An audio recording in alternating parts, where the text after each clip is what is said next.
Clearing your search history on iCloud can help maintain your privacy and keep your account organized. Follow these steps to remove your search history effectively. Step 1. Sign into iCloud. Go to the iCloud website and sign in with your Apple ID and password.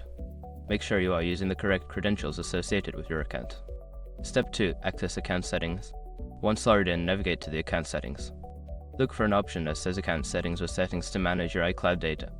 Step 3. Locate search history. In the account settings, find the section related to your search history. This may be under a tab labeled Privacy or Data Management, depending on the current interface. Step 4. Clear search history. Select the option to clear or delete your search history. You may be prompted to confirm your choice. Make sure to read any warnings or notifications before proceeding. Step 5. Log out and verify.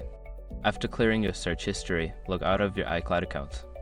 To ensure the changes have taken effect, you can log back in and check if your search history is cleared. By following these steps, you can successfully clear your search history on iCloud and enhance your privacy.